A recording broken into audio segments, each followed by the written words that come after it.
Welcome back to Obsidian River Productions, where the timeless tales of literature come to life. Today, we delve into Chapter 8 of Nathaniel Hawthorne's penetrating novel, The Scarlet Letter. Join us as we uncover the layers of symbolism and confront the profound questions of sin, isolation, and redemption. Before we begin, make sure to hit the subscribe button and ring the bell to join us on this literary expedition. Your support helps us bring more classic stories to the forefront. Now let's turn the page to the next chapter of Hester Prynne's enduring saga. 8. The Elf Child and the Minister. Governor Bellingham, in a loose gown and easy cap, such as elderly gentlemen love to endue themselves with in their domestic privacy, walked foremost and appeared to be showing off his estate and expatiating on his projected improvements. The wide circumference of an elaborate ruff beneath his gray beard, in the antiquated fashion of King James's reign, caused his head to look not a little like that of John the Baptist in a charger. The impression made by his aspect, so rigid and severe and frostbitten with more than autumnal age, was hardly in keeping with the appliances of worldly enjoyment wherewith he had evidently done his utmost to surround himself. But it is an error to suppose that our grave forefathers, though accustomed to speak and think of human existence as a state merely of trial and warfare, and though unfeignedly prepared to sacrifice goods and life at the behest of duty, made it a matter of conscience to reject such means of comfort or even luxury as lay fairly within their grasp.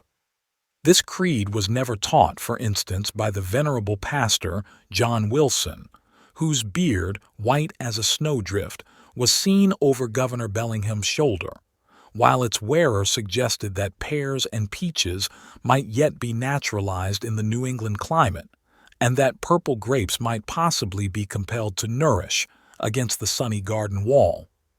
The old clergyman, nurtured at the rich bosom of the English Church, had a long-established and legitimate taste for all good and comfortable things, and however stern he might show himself in the pulpit or in his public reproof of such transgressions as that of Hester Prynne, still the genial benevolence of his private life had won him warmer affection than was accorded to any of his professional contemporaries. Behind the governor and Mr. Wilson came two other guests.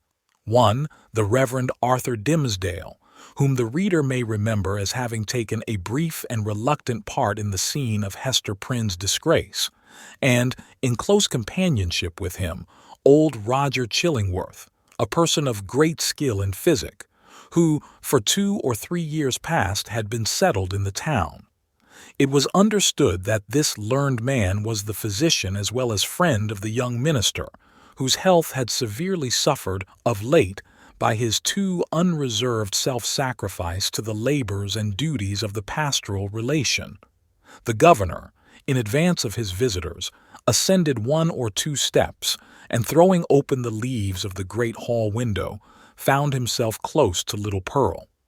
The shadow of the curtain fell on Hester Prynne, and partially concealed her. "What have we here?" said Governor Bellingham, looking with surprise at the scarlet little figure before him. "I profess I have never seen the like, since my days of vanity, in old King James's time, when I was wont to esteem it a high favor to be admitted to a court masque. There used to be a swarm of these small apparitions in holiday time, and we called them children of the Lord of Misrule. But how gat such a guest into my hall?" "Aye, indeed," cried good old Mr. Wilson. "What little bird of scarlet plumage may this be? Methinks I have seen just such figures, when the sun has been shining through a richly painted window and tracing out the golden and crimson images across the floor, but that was in the old land. Prithee, young one, who art thou, and what has ailed thy mother to bedizen thee in this strange fashion? Art thou a Christian child? Ha! Dost know thy catechism? Or art thou one of those naughty elves or fairies whom we thought to have left behind us, with other relics of papistry, in merry old England?" "I am mother's child," answered the scarlet vision, and my name is Pearl. Pearl, ruby, rather, or coral, or red rose at the very least, judging from thy hue," responded the old minister, putting forth his hand in a vain attempt to pat little Pearl on the cheek. "But where is this mother of thine?" "Ah, I see," he added, and, turning to Governor Bellingham, whispered, "This is the self-same child of whom we have held speech together, and behold here the unhappy woman, Hester Prynne, her mother." "Sayest thou so?" cried the governor. "Nay, we might have judged that such a child's mother must needs be a scarlet woman and a worthy type of her of Babylon. But she comes at a good time, and we will look into this matter forthwith." Governor Bellingham stepped through the window into the hall, followed by his 3 guests. "Hester Prynne," said he, fixing his naturally stern regard on the wearer of the Scarlet Letter, "there hath been much question concerning thee of late. The point hath been weightily discussed whether we, that are of authority and influence, do well discharge our consciences by trusting an immortal soul, such as there is in yonder child, to the guidance of one who hath stumbled and fallen amid the pitfalls of this world. Speak thou, the child's own mother, were it not, thinkest thou, for thy little one's temporal and eternal welfare that she be taken out of thy charge, and clad soberly, and disciplined strictly, and instructed in the truths of heaven and earth? What canst thou do for the child in this kind?" "I can teach my little Pearl what I have learned from this," answered Hester Prynne, laying her finger on the red token. "Woman, it is thy badge of shame," replied the stern magistrate. "It is because of the stain which that letter indicates that we would transfer thy child to other hands." "Nevertheless," said the mother calmly, though growing more pale, "this badge hath taught me, it daily teaches me, it is teaching me at this moment, lessons whereof my child may be the wiser and better, albeit they can profit nothing to myself." "We will judge warily," said Bellingham, "and look well what we are about to do. Good Master Wilson, I pray you examine this Pearl, since that is her name, and see whether she hath had such Christian nurture as befits a child of her age." The old minister seated himself in an armchair, and made an effort to draw Pearl betwixt his knees.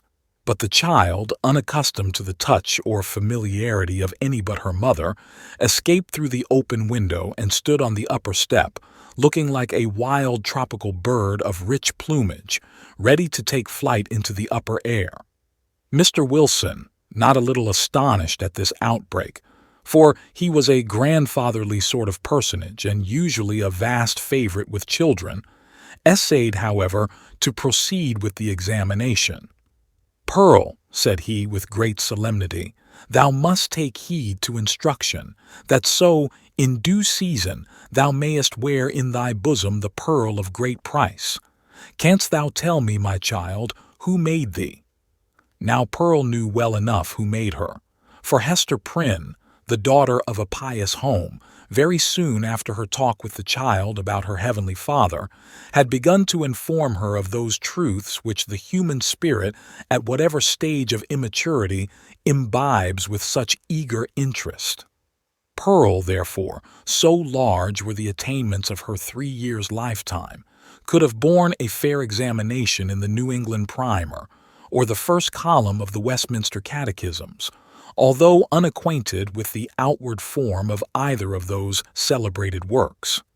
But that perversity which all children have more or less of, and of which little Pearl had a tenfold portion, now, at the most inopportune moment, took thorough possession of her, and closed her lips, or impelled her to speak words amiss.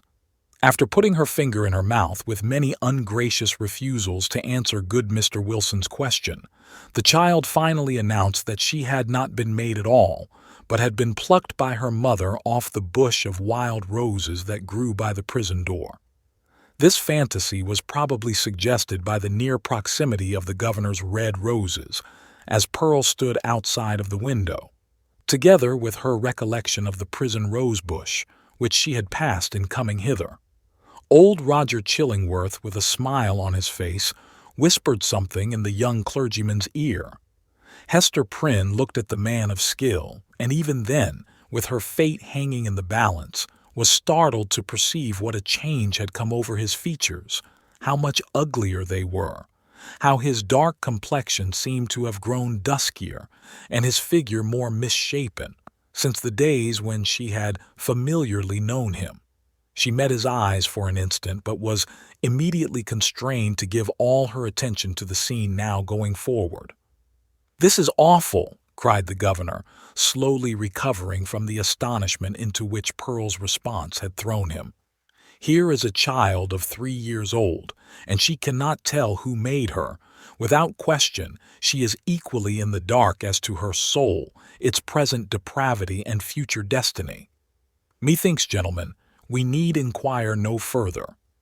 Hester caught hold of Pearl and drew her forcibly into her arms, confronting the old Puritan magistrate with almost a fierce expression. Alone in the world, cast off by it, and with this sole treasure to keep her heart alive, she felt that she possessed indefeasible rights against the world, and was ready to defend them to the death. "God gave me the child," cried she. "He gave her in requital of all things else which he had taken from me. She is my happiness. She is my torture none the less. Pearl keeps me here in life. Pearl punishes me too.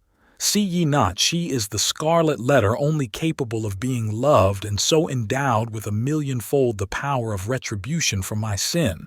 Ye shall not take her. I will die first." "My poor woman," said the not unkind old minister, "the child shall be well cared for, far better than thou canst do it." "God gave her into my keeping," repeated Hester Prynne, raising her voice almost to a shriek. "I will not give her up." And here, by a sudden impulse, she turned to the young clergyman, Mr. Dimmesdale, at whom up to this moment she had seemed hardly so much as once to direct her eyes.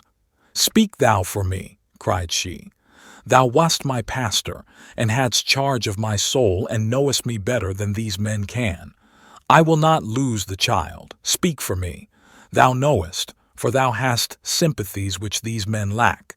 Thou knowest what is in my heart, and what are a mother's rights, and how much the stronger they are, when that mother has but her child and the Scarlet Letter. Look thou to it. I will not lose the child. Look to it." At this wild and singular appeal, which indicated that Hester Prynne's situation had provoked her to little less than madness, the young minister at once came forward, pale and holding his hand over his heart, as was his custom whenever his peculiarly nervous temperament was thrown into agitation. He looked now more careworn and emaciated than as we described him at the scene of Hester's public ignominy, and whether it were his failing health or whatever the cause might be, his large dark eyes had a world of pain in their troubled and melancholy depth. "There is truth in what she says," began the minister, with a voice sweet, tremulous, but powerful, insomuch that the hall re-echoed and the hollow armor rang with it. "Truth in what Hester says, and in the feeling which inspires her. God gave her the child, and gave her too an instinctive knowledge of its nature and requirements, both seemingly so peculiar, which no other mortal being can possess. And moreover, is there not a quality of awful sacredness in the relation between this mother and this child?" "Aye, how is that, good Master Dimmesdale?" interrupted the governor. "Make that plain, I pray you." "It must be even so," resumed the minister, "for, if we deem it otherwise, do we not thereby say that the Heavenly Father, the Creator of all flesh, hath lightly recognized a deed of sin, and made of no account the distinction between unhallowed lust and holy love? This child of its father's guilt and its mother's shame hath come from the hand of God to work in many ways upon her heart, who pleads so earnestly, and with such bitterness of spirit, the right to keep her. It was meant for a blessing, for the one blessing of her life. It was meant, doubtless, as the mother herself hath told us, for a retribution too, a torture to be felt at many an unthought of moment, a pang, a sting, an ever-recurring agony in the midst of a troubled joy. Hath she not expressed this thought in the garb of the poor child, so forcibly reminding us of that red symbol which sears her bosom? "Well said again," cried good Mr. Wilson. "I feared the woman had no better thought than to make a mountebank of her child." "Oh, not so, not so," continued Mr. Dimmesdale. "She recognizes, believe me, the solemn miracle which God hath wrought in the existence of that child. And may she feel, too, what, methinks, is the very truth, that this boon was meant, above all things else, to keep the mother's soul alive, and to preserve her from blacker depths of sin into which Satan might else have sought to plunge her. Therefore it is good for this poor, sinful woman that she hath an infant immortality, a being capable of eternal joy or sorrow confided to her care, to be trained up by her to righteousness, to remind her at every moment of her fall, but yet to teach her, as it were by the Creator's sacred pledge that if she bring the child to heaven, the child also will bring its parent thither. Herein is the sinful mother happier than the sinful father. For Hester Prynne's sake, then, and no less for the poor child's sake, let us leave them as Providence hath seen fit to place them." "You speak, my friend, with a strange earnestness," said old Roger Chillingworth, smiling at him. "And there is a weighty import in what my young brother hath spoken," added the Reverend Mr. Wilson. "What say you, worshipful Master Bellingham? Hath he not pleaded well for the poor woman?" "Indeed hath he," answered the magistrate, "and hath adduced such arguments that we will even leave the matter as it now stands, so long at least as there shall be no further scandal in the woman. Care must be had nevertheless to put the child to due and stated examination in the catechism, at thy hands or Master Dimmesdale's. Moreover, at a proper season, the tithing men must take heed that she go both to school and to meeting." The young minister, on ceasing to speak, had withdrawn a few steps from the group, and stood with his face partially concealed in the heavy folds of the window curtain, while the shadow of his figure, which the sunlight cast upon the floor, was tremulous with the vehemence of his appeal. Pearl, that wild and flighty little elf, stole softly towards him, and taking his hand in the grasp of both her own, laid her cheek against it, a caress so tender and withal so unobtrusive that her mother, who was looking on, asked herself, "Is that my Pearl?" Yet she knew that there was love in the child's heart, although it mostly revealed itself in passion, and hardly twice in her lifetime had been softened by such gentleness as now. The minister, for, save the long-sought regards of woman, nothing is sweeter than these marks of childish preference, accorded spontaneously by a spiritual instinct and therefore seeming to imply in us something truly worthy to be loved. The minister looked round, laid his hand on the child's head, hesitated an instant, and then kissed her brow.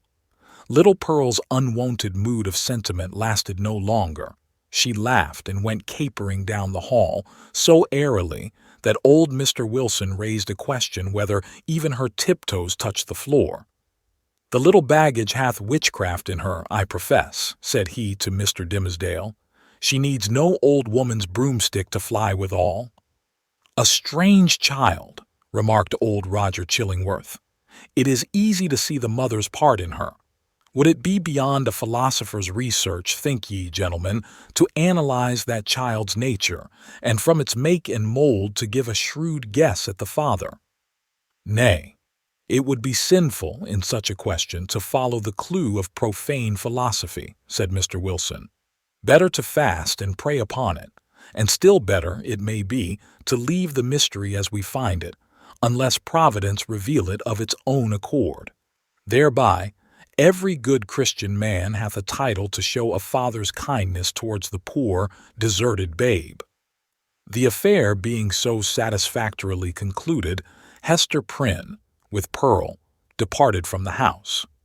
As they descended the steps, it is averred that the lattice of a chamber window was thrown open, and forth into the sunny day was thrust the face of Mistress Hibbins, Governor Bellingham's bitter-tempered sister, and the same who, a few years later, was executed as a witch. "Hist, hist," said she, while her ill-omened physiognomy seemed to cast a shadow over the cheerful newness of the house. "Wilt thou go with us tonight? There will be a merry company in the forest, and I well-nigh promised the black man that comely Hester Prynne should make one." "Make my excuse to him, so please you," answered Hester with a triumphant smile. "I must tarry at home and keep watch over my little Pearl. Had they taken her from me, I would willingly have gone with thee into the forest and signed my name in the black man's book too, and that with mine own blood." "We shall have thee there anon," said the witch lady, frowning as she drew back her head. "But here, if we suppose this interview betwixt Mistress Hibbins and Hester Prynne to be authentic and not a parable, was already an illustration of the young minister's argument against sundering the relation of a fallen mother to the offspring of her frailty. Even thus early had the child saved her from Satan's snare. Thank you for journeying with us through Chapter 8 of The Scarlet Letter. The story deepens, and the characters become ever more complex. If you're captivated by the intricate world Hawthorne has woven, please consider subscribing to our channel and sharing this video with fellow literature enthusiasts. Your engagement is the quill that writes our future narratives. Comment below with your thoughts on today's episode, and don't forget to like this video to help us reach more avid readers like you. Until next time, keep the pages turning and the stories alive here at Obsidian River Productions.